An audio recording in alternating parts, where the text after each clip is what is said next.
1 in 10 children will experience sexual abuse before they turn 18 years old.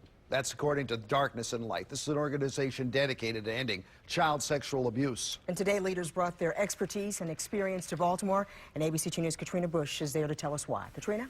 Yeah, experts say this is a real need for this kind of training in Baltimore City. It's all about getting ahead of the problem instead of reacting.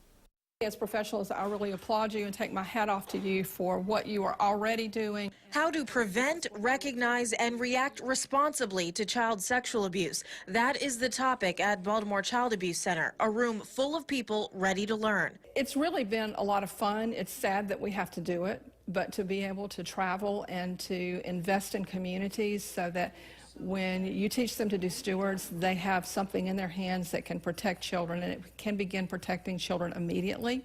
Carol Hogue, a program specialist for Darkness to Light, traveled from South Carolina to lead the training. The program is called Stewards of Children and has already given the tools to 6,500 people across the country, tools to prevent abuse from happening to children. One example is minimizing opportunity for one-on-one interaction between children and adults. All of those opportunities should be observable and interruptible, so that no conversations in small rooms with doors closed. If you're teaching in a classroom, there should always be a window in the door so that people can observe what's happening in that classroom. For a long time, we've been able to be the solution, that when the problem arises, here's what we're going to do to deal with it.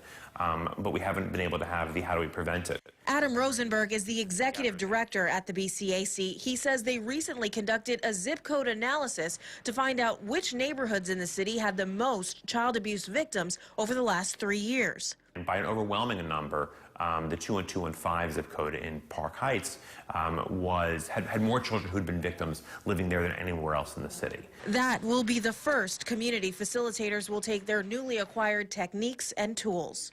This is one of the few things that we can do to prevent abuse from happening in the first place, something that can happen before an incident occurs, to be able to build a better system. So ideally one day there are just fewer kids coming through these doors. Rosenberg says the training comes at a really critical time as the BCAC staff is testifying in Annapolis on a couple of bills. They're looking to improve mandated reporting of child abuse in Maryland, particularly within the school system. Katrina Bush, ABC 2 News. All right, thanks, Katrina.